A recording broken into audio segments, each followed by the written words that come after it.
यशोमती मैया के नंद लाला।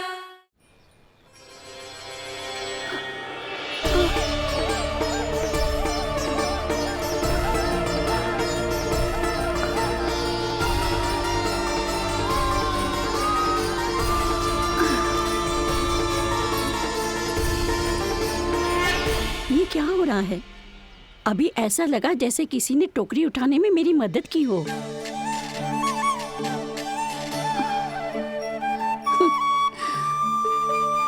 आज बहुत भ्रम हो रहा है। लगता है नारायण के पास जाने का तेरा समय आ गया है बुढ़िया।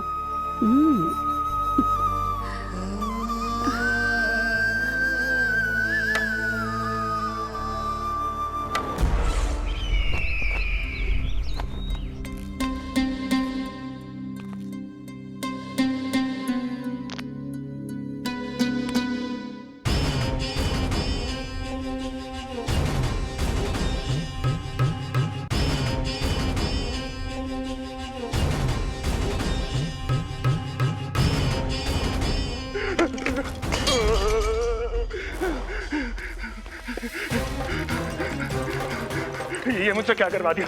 ये मुझसे क्या करवा लिया? मुझे ये सब नहीं करना।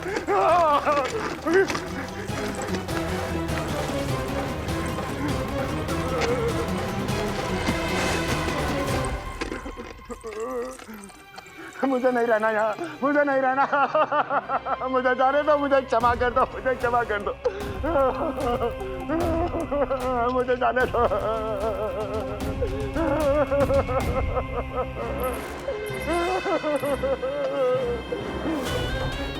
कहाँ आ गया मैं? मुझे जाने दो, मुझे क्षमा कर दो। मैंने क्या कर दिया? प्राप्ति, ये क्या किया तुमने? उन्हें महाराज कंस से भेंट करनी थी, मैंने करवा दी।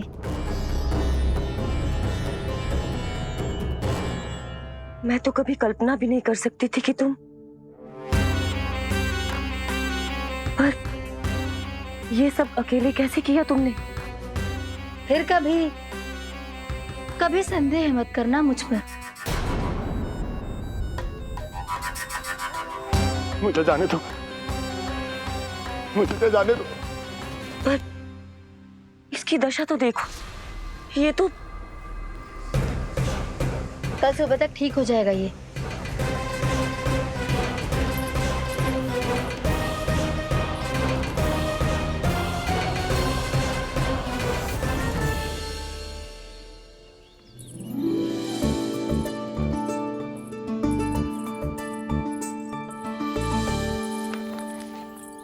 अरे वाह, बड़ा अच्छा बालक है तू तो।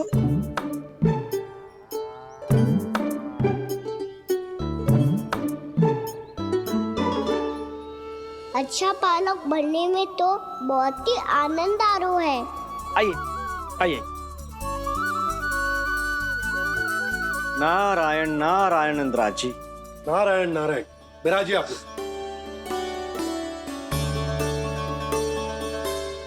कहिए क्या बात है? हम निर्धन आदिवासी हैं नंदराज, और यही गोकुल के आसपास गैयों के लिए चारा उगाते हैं और उसे मथुरा के राजमहल के कर्मचारियों को बेचते हैं। पर बीते कुछ दिन से वो हमसे चारा भी ले लेते हैं और बदले में हमें कुछ भी नहीं देते। हमें डांट फटकार के भगा देते हैं। अब हम ये चारा वहां नहीं ले जाना चाहते नंदराज। कितना चारा लाए हो? सकट भर के है नंदराज। आप ले लोगे तो हमें इतनी दूर मथुरा ना जाना पड़ेगा।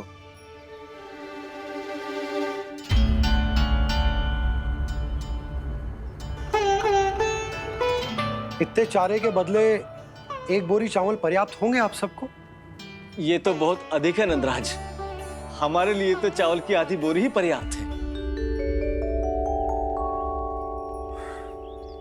बंसी, एक बोरी चावल लाकर इन्हें दे दो और ये चारा गौशाला में रखवा दो। जी नंदराज।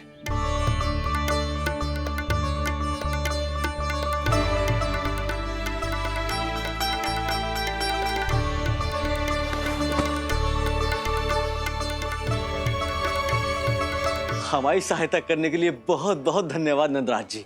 आप धन्य हैं। नंदराज की जय, नंदराज की जय, नंदराज की जय, नंदराज नंदराज की नंदराज की। आपने भी सहायता की, इसका अर्थ है कि आप भी अच्छे बालक हो पापा। अरे मेरे कान्हा, आजा। कान्हा, मैं गोकुल को राजा हूं ना, इसीलिए अपनी प्रजा की सहायता करना मेरा कर्तव्य है। इसी तरह तू भी गोकुल को राजकुमार है। इस नाते एक बात तू गांठ बांध ले कि कोई भी कभी भी तेरे द्वारे से निराश ना लौटे। तभी तू अच्छे बालक के साथ साथ अच्छा राजकुमार कहलाएगा। समझ गए हो? मैं समझ गई बाबा। चल, अब मैं उपनंद भैया को बताकर आता हूँ कि इन लोगों को चारा बेचने के लिए कहीं और जाने की आवश्यकता ना है। तू घर संभाल।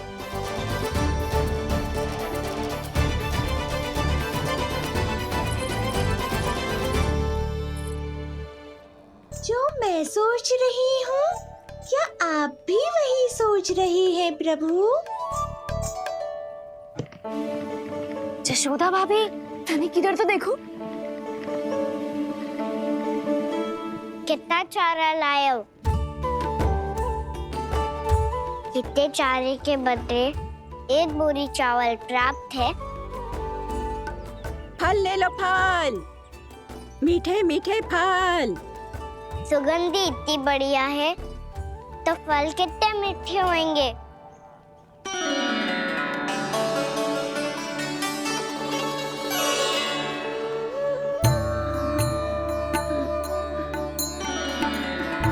लल्ला, फल चाहिए?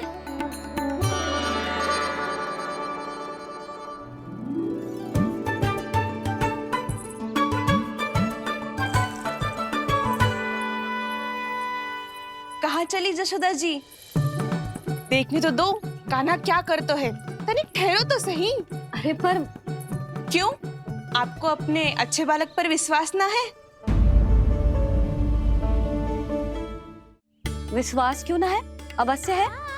इतने वर्षों तक घर में बंद अवश्य रखो है मैंने, पर सिखाओ भी है। सब संभाल सकता है मेरा कान।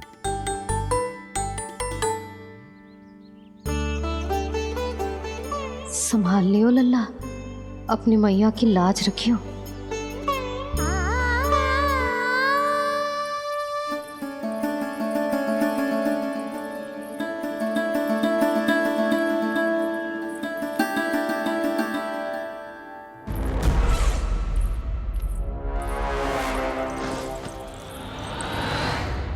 नहीं नहीं नहीं नहीं, मैं किसी से नहीं मिलूंगा। मैं फिर से ये सब नहीं करने वाला। मैं पहले बता रहा हूँ आप लोगों को। देखो, मुझे एक क्षमा कर दो, मुझसे ये सब नहीं होगा। मैं किसी से नहीं मिलने वाला। ये ऐसा व्यवहार क्यों कर रहा है? शांत हो जाओ, अन्यथा हमारी योजना असफल हो जाएगी। पता लग जाने दो, सबको पता लग जाने दो। मुझसे ये सब नहीं होगा, मुझे क्षमा कर दो।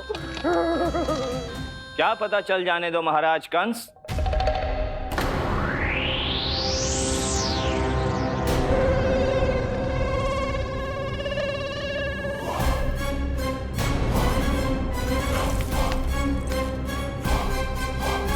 कौन है वहां?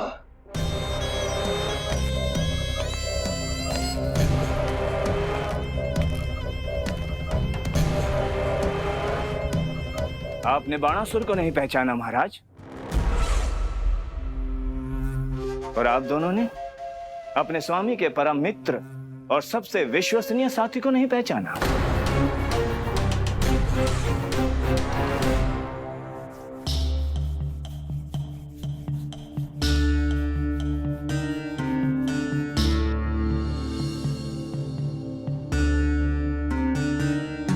नारायण का बहुत बहुत धन्यवाद। रात भर प्रयास करता रहा, पर तुम्हारी मूर्छा टूट ही नहीं रही थी। कहीं कंस के हाथ में वो तलवार देखकर तो नहीं, उस राक्षसी तलवार पर रख देखकर मेरा हृदय कांप अवश्य गया था, पर मेरी मूर्छा का कारण वो तलवार नहीं थी स्वामी। तो फिर? अवश्य ही कुछ तो समस्या है यहाँ।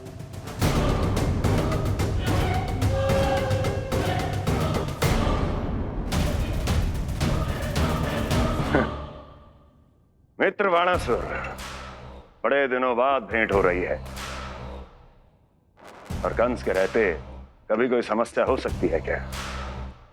चिंता की कोई आवश्यकता नहीं। अरे बातों में क्या रखा है, आओ गले लगो।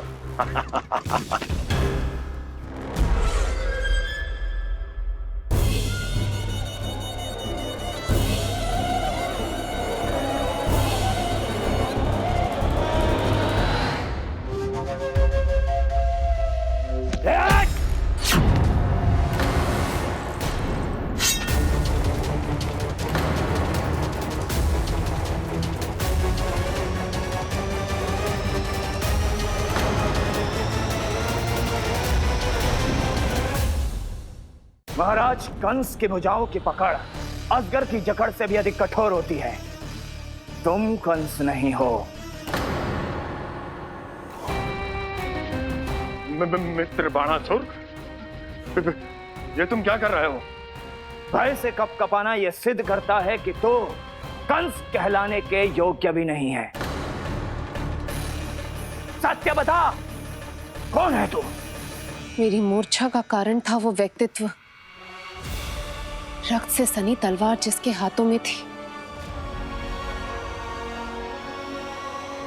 वो व्यक्ति कंस नहीं था स्वामी।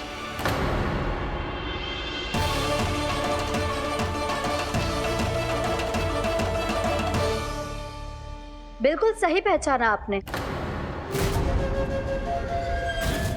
ये महाराज कंस नहीं है।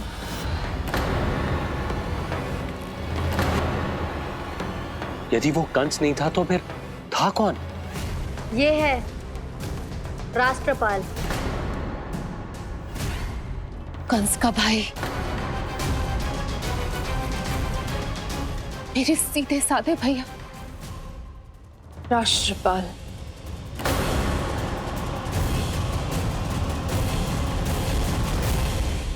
इसका तो एक ही अर्थ है स्वामी, कंस ने उन्हें भी अपने जैसा बना दिया है।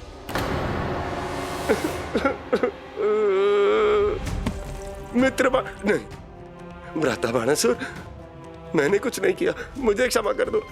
इन दोनों ने मुझसे बलपूर्वक सब कुछ कराया है।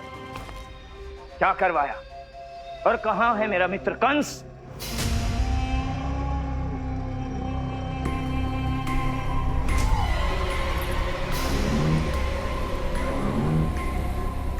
वहां।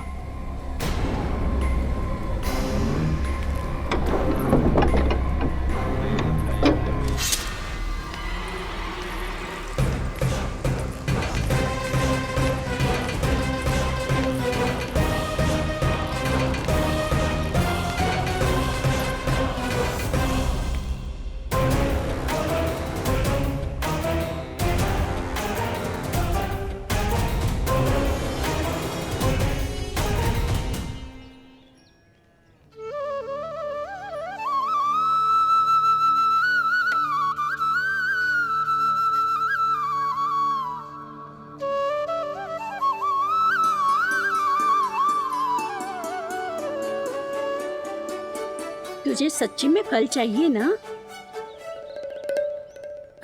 कहीं औरों की तरह तेरी मैया भी क्या है ये पूछकर वापस तो नहीं भेज देगी ना? व्यर्थ ही मत कष्ट दो इस बुढ़िया को। ना ना, फल लिए बिना थोड़ी जाने दूंगो। सुबह से बहुत सारा काम करो है मैंने। अब तो तीव्र भूख भी लग गई है।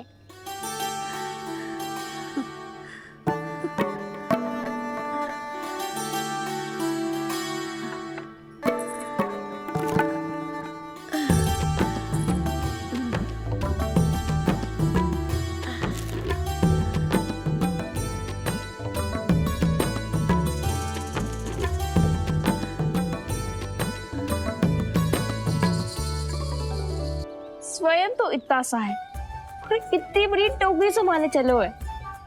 किसी की सहायता करने के लिए तन और मन के बल से अधिक निश्चय में बल होना चाहिए।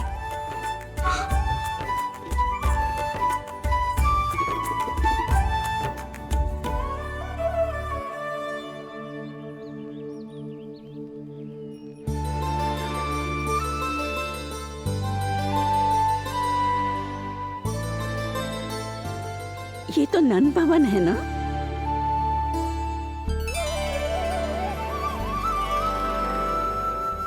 और तुम नंद जी के लल्ला हो ना? हाँ, मेरा नाम कृष्ण है, पर आप मुझे लल्ला और कान्हा बुला सकती हैं। सब अपने मुझे इसी नाम से बुलाते हैं। तो मैं भी तुम्हारी अपनी हूँ। इन संसार में सभी मेरे अपने हैं और मैं सबका। कभी कभी जो कैसी बातें कर देता है।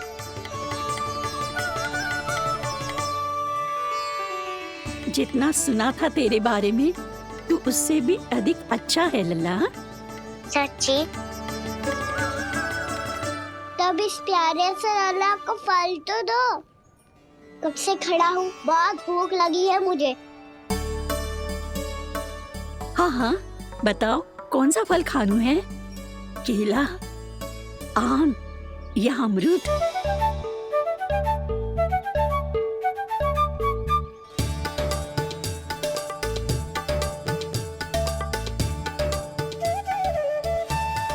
आम दिखने में मीठे लग रहे हैं, अमरूद बहुत रसीले और केले मेरे जैसे पीले वस्त्र पहन के बहुत अच्छे लग रहे हैं।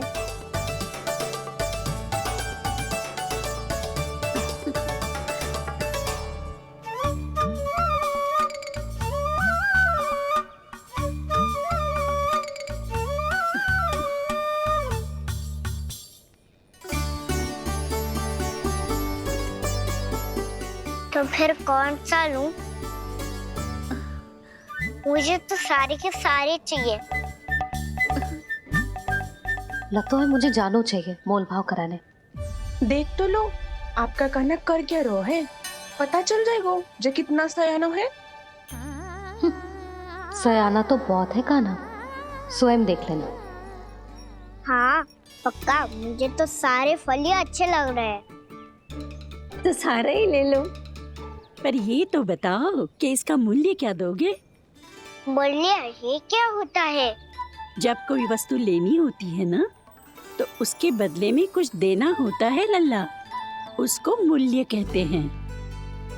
पर जब मुझे मैया फल देती है तो मुझसे कोई मूल्य नहीं लेती है। और गोपियां भी तो कोई लड्डू और मिठाइयाँ देती रहती है, पर उन्होंने कभी भी मूल्य नहीं मांगा।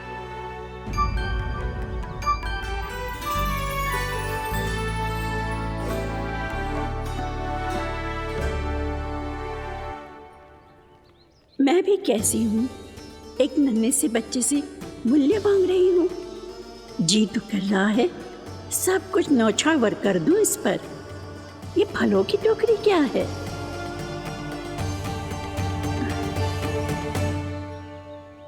एक बात तू गांठ बांध ले कि कोई भी कभी भी तेरे द्वारे से निराश ना लौटे, तभी तू अच्छे बालक के साथ साथ अच्छा राजकुमार कहलाएगा।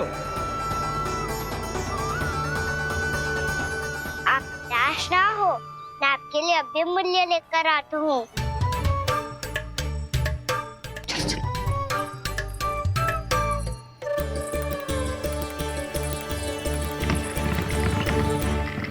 मैया, हमारे एक फल वाली मैया आई है, मुझे उनसे फल लेना है।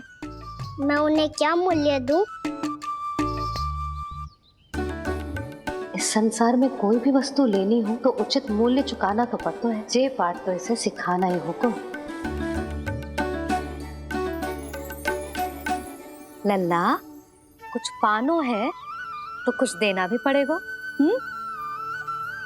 मूल्य ऐसा होना चाहिए कि विक्रेता को कम ना लगे और स्वयं देने वाले को अधिक ना लगे। मैया, आप ही बता दो ना। मेरा लल्ला इतना बड़ा हो गया है, मैं क्या बताऊं? ये निर्णय स्वयं ले ले।